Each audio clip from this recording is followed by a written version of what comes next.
नमस्कार मंडळी, श्री स्वामी समर्थ. मी श्रेया दर्शन. माझ्या यूट्यूब चॅनलमध्ये तुमच्या सर्वांचे स्वागत आहे.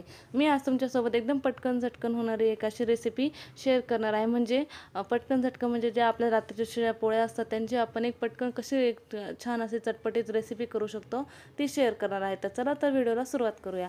तर या ठिकाणी मी ज्या शिळ्या पोळ्या आहेत त्यांचे पूर्णपणे तुकडे करून घेतलेले आहे. तर तुम्ही बघू शकता जास्त बारीकही नाही जास्त मोठेही नाही, असे मीडियम साईजचे आपल्याला त्या पोळ्यांचे तुकडे करून घ्यायचे आहे. खूप छान लागते ही रेसिपी, एकदम चटपटीत आणि एकदम कुरकुरीत अशी लागते ती. तर तुम्ही एकदा नक्की घरी ट्राय करून बघा आणि व्हिडिओ कुठेही स्किप करू नका, पूर्ण शेवटपर्यंत बघा, म्हणजे तुम्हाला समजेल की ती रेसिपी आपण कशी करायची आहे. तर बघू शकता मी सर्व पोळ्यांचे तुकडे करून घेतलेले आहे एकदम मीडियम साईजमध्ये. त्यानंतर एका डिशमध्ये चाट मसाला, मिरची आणि मीठ हे सर्व काढून घेतलेलं आहे. हे सर्व आपल्याला त्याच्यासाठी लागणार आहे, त्याच्यामुळे मी एका डिशमध्ये काढून घेतलेलं आहे. त्यानंतर गॅसवर कढई ठेवलेली आहे. कढईमध्ये तेल टाकून ते गरम केलेलं आहे आणि त्याच्यामध्ये ते तुकडे आहेत जे केलेले पोळीचे ते सर्व टाकलेले आहेत आणि एकदम असे खमंग असे ते तेलामधून तळून घ्यायचे आहे. ते तुकडे जे आहेत ते एकदम खमंग तळून घ्यायचे आहे तेलामधून. तर तुम्ही बघू शकता एकदम लाल असे ते मस्त तळले गेलेले आहेत.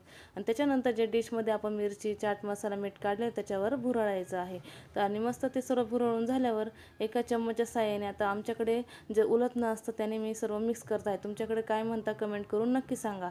आणि उलथण्याच्या साहाय्याने मी सर्व असं मिक्स करत आहे. इतकी छान लागतं हे, एकदम कुरकुरे कसे आपले कुरकुरीत लागतात तसे हे पोळीचे तुकडे जे आहेत ते एकदम छान असे चटपटीत एकदम छान लागतं. तर घरी नक्की ट्राय करा.